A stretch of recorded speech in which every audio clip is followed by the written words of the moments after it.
YouTube, what's good? Tapus9 here back in with another video, and it's time for another year in review video series. I'm going to be uploading my wrestling one later today, but we're going to start with the movie year in review. And yeah, year in film, 2014 year in review, best and worst. I'm here with my good buddy once again, J Money. Folks, if you want to know who are the worst critics of all time, our moron, asswipe, and lights, camera, jackass. That's Greetings right. to you YouTubers out there. Thank you for watching another collaboration video with Alexander the Great and yours truly, my boy Jim Bunny. Today we're going to go over the best and the worst in category theme for the films of 2014. We have a lot of stuff to go through. It's going to be a delightful treat. Alexander the Great, lead the way. All right, well, if you guys know me, I'm a part of the Putnam Crew channel with myself, my brother Austin, who's the head of that channel. We got Big Joe, my buddy Big Joe. We got Shane O'Mac, and we got LC Muscles. My younger twin. His younger twin. And folks, like I said before, well, this video won't show until another time, but just to show you that, yeah. Oh wait, hang on. Gotta show that. This is legit. He is a press person. I am a freelance film journalist, and I have seen close to 130 movies, folks. That's a lot of films for freelance. There are a couple films I have not seen because they have not been released in my area, or they haven't got a wide release. Films like Inherent Vice. I really don't give a shit about that movie. No. American Sniper. That looks really good. Selma. That looks really. I'm really looking forward to seeing that. Wild. That just appeared in one theater recently. Just recently. And I thought there was a couple more. A Most Violent Year. That's another one. So other than that, I've seen every single bad movie there is to see, folks. And I've seen damn near every major release. So we have more than enough knowledge, more than enough quantity and quality to give you the goods. Exactly. Now, as for when it comes to best and worst picture, I'm not going to be doing that because I'm going to be saving that for, I believe he's releasing that on Sunday when he uploads my best and worst of 2014. The movies, the best and worst movies of 2014. That comes in on his channel on Sunday. But in the meantime, we're going to be talking about the best and worst of the year that is 2014 when it comes to movie viewing. Yeah, and unlike the Oscars, we'll get it right. Yeah, like we got categories like best villain, best supporting actress, all that shenanigans, best editing, scene of the year, rookie of the year when it comes to directing. Well, okay, rookie of the year for me, you can say it's for a new director or the newest actor. You know, for me, I think it's best new filmmaker because there's one that stand out for me. Right. I'll get to that in a second. Okay, so I guess let's start out with I'm gonna go in random order here. Let's go with the best soundtrack of the year. Oh, best soundtrack. I think you and I. Okay, this isn't best musical score, mind you. Yeah. This is best soundtrack. You know. Soundtrack, like you gotta buy the CD, you got the songs on it, all that stuff. The one that has an amazing collection of songs and it fits the movie, and I believe this. My runner-up, though. Let me explain my runner-up first. Okay. I saw this movie last night, and I'm so glad that John Matthews, he's a good film buddy of mine, told me about this movie. It's called The Guest. Oh. It's from the makers of You're Next, that really, really good horror invasion house film. That has a great soundtrack. But number one, this takes the cake. Guardians of the Galaxy. Oh hell yeah. Yep. Absolutely, because it's all the classic music, classic rock. A lot of good songs like Cherry Bomb and that one song, Come and Get Your Love, and of course one of my personal favorites, Hooked on a Feeling, that one, and of course one of my personal favorites, Spirit in the Sky. Gotta love that Jesus freak.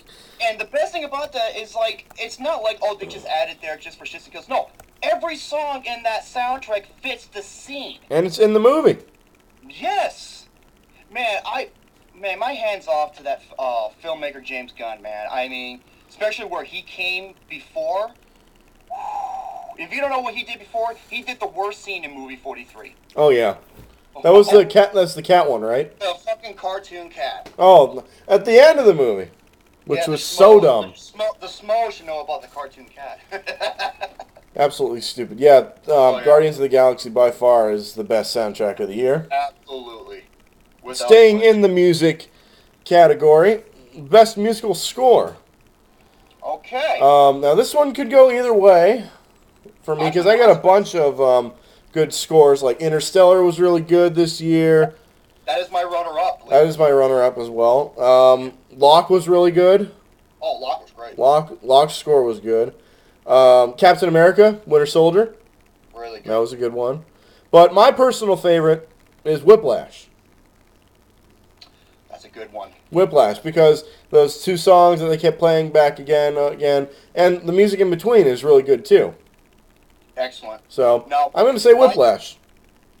Very good. My number one for best musical score, I loved it in the original, and it's even better in the sequel. How to Train Your Dragon 2. Ah. Because what helps makes a movie is its music, and during the compelling and dramatic moments, it hits you in the heart like like a hard punch, right on the spot. It is just beautiful. That is why that musical score is my number one. With Hans Zimmer for Interstellar is my runner-up. I still need to see both of those movies. I still haven't seen How to Train Your Dragon 1 or 2 yet. You never seen either one of them? No, not yet. Oh my god, dude, they're as good, if not better, than some of the best Pixar movies. Yeah. I'm dead serious. Really? They're that good. I mean, hell, Under Train Your Dragon 2 has got it's an animated sequel, which you don't see do very well. Cars 2. Yeah, it has like a 92-93%. So yeah, it's doing very well. I'm so happy that it is. Absolutely. Yeah. So there you go. There's the musical score. What should we do next? Well, we already mentioned it. I have no idea what the hell it is. Rookie of the Year. Okay, the Rookie Best of the Year. new director. Okay, best new director. This guy takes the cake. This is his very first time making a movie, his very first time screenwriting a movie, and he looked like he was a veteran at this. It's one of the best looking films of the year. It's one of my only 4 films this year I gave a 10 out of 10 to. And that, of course, is Dan Gilroy for Nightcrawler. Oh, yeah. Oh, yeah. This is the best director debut I have ever seen since Neil Blomkamp for District 9. Oh, yeah. I couldn't believe this. It is the most intense thriller you will ever see. And I don't want to give too much away because there's some other honorable categories that may fit this film. So I'll leave it at that. Mm-hmm. But I have no idea what to say about that, but I'm just going to agree and say him because I have no idea. Yeah.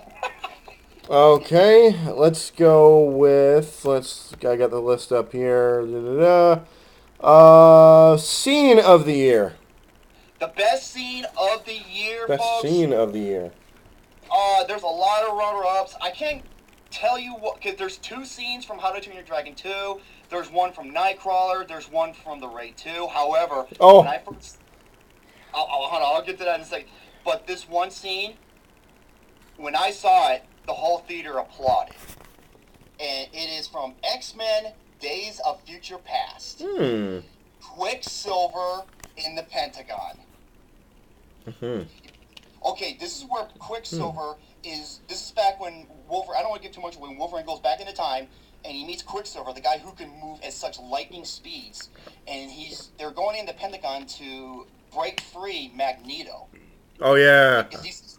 And there's a sequence where he helps, escape, and there's this amazing slow motion sequence. That's all I'm gonna say. I couldn't believe it. I'm wondering how the hell did they do this scene? Because it shows him running in looks like regular speed, but everything is like in super slow motion. It was unbelievable. So that is my pick for the best scene of the year. Quicksilver in the Pentagon. All right, mine is a little bit of a tearjerker.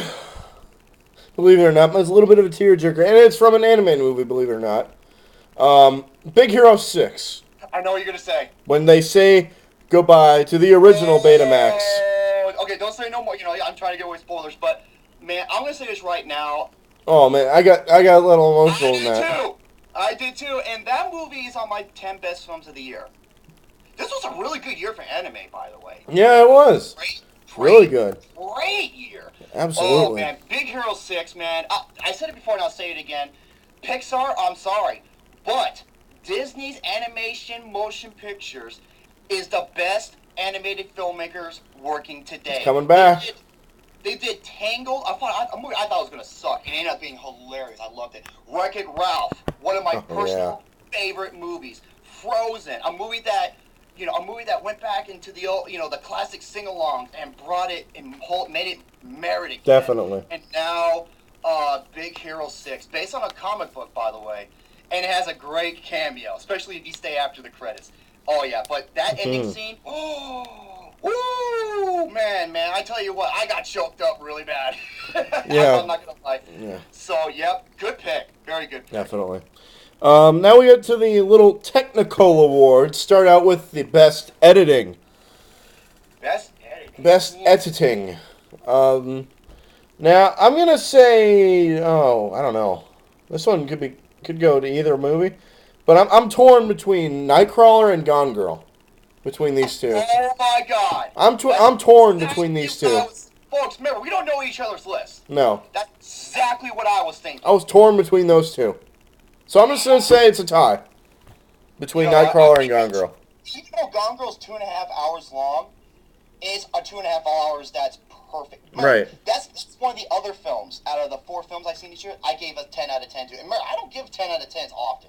Not that much. And, no, I only gave out 4, and that was the other one I gave a 10 to. David Fincher's masterpiece. So, yeah, I'm gonna have to say the same thing. I know it's a cop-out answer, but I don't know which one to choose because they're both films shot so well. They're both. Excuse me. Yeah. They're both angled well. They both have great cinema. I mean, it's hard to choose between the two. So Right. yeah, that's probably gonna be a tie for me. All right. Now to the best cinematography. Now this one is definitely the runaway winner for the Oscars. If it doesn't win, I will be sadly disappointed.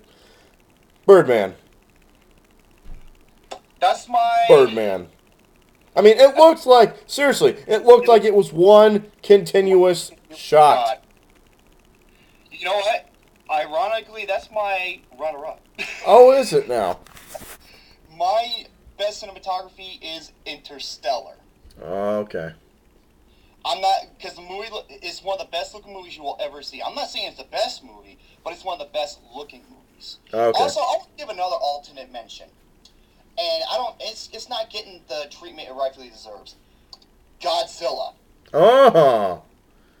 Because the way the film was shot, many times you see, the epic scope of the movie, like the size of the monsters from the individual's point of view perspective.